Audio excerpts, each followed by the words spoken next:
Lembrando que os livros textos usados nessa aula de Geometria Analítica foram Geometria Analítica do Alfredo Stembruch e do Paulo Interli e Geometria Analítica, um tratamento vetorial do Paulo Boulos e Ivan de Camargo. Vamos falar agora sobre a projeção ortogonal, uma segunda interpretação geométrica do produto escalar. Sejam U e V ambos vetores não nulos e θ o ângulo formado entre eles. Então esse vetor W, perceba o que é o vetor W. O vetor W é um vetor paralelo ao vetor V. Por quê? Porque aqui você tem o produto escalar entre U e V e a norma de V ao quadrado. O produto escalar é um número real, a norma de V ao quadrado é também um número real. Tá? Como os dois são não nulos, não tem problema eu escrever a norma de V, elevar ao quadrado e colocar no denominador. Lembrando que essa norma só vai ser zero se V for vetor nulo. Ok? Então, isso aqui, na verdade, é um número real, é um escalar. Né? A gente até colocar ele aqui como lambda.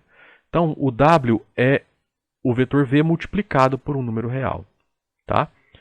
Mas esse número real aqui é um número real específico e ele me dá a projeção de U sobre V. Tá bom?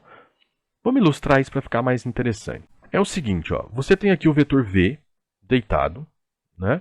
Eles têm um ângulo, né? Ele tem um ângulo com o vetor U. O que eu quero? Eu quero fazer uma projeção do meu vetor V, quero fazer uma projeção do meu vetor U sobre o vetor V, de forma que eu tenha aqui um segmento que seja ortogonal à reta suporte do vetor V. Tá bom?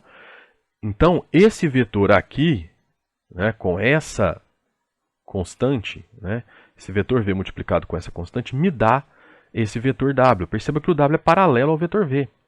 Tá bom?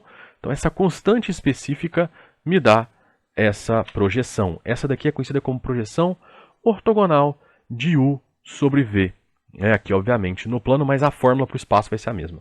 Aqui você tem um jeito diferente de escrever, né? Lembrando que como a norma provém do produto escalar, nesse caso, então a norma ao quadrado, a norma de V ao quadrado é o produto escalar de V com ele mesmo. Tá bom? Aqui, nessa imagem, você tem a projeção de U sobre V quando o ângulo θ, né? Nesse caso aqui, o θ está entre π sobre 2 e π. Tá? Então, nesse caso, na verdade, nem precisava do igual, né? Então, na verdade, ele é um ângulo maior do que o ângulo reto, né? Então, aí a projeção dele vai ser com sentido oposto ao vetor U.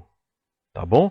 Então, você vai baixar aqui a perpendicular desse lado, não do lado de lá. Então, aqui teríamos o nosso vetor W com sentido oposto, mas com a mesma direção. Tá bom? Então, aqui nesse caso, se o seu ângulo é maior que 90 graus, esse lambda é menor que zero. Tá?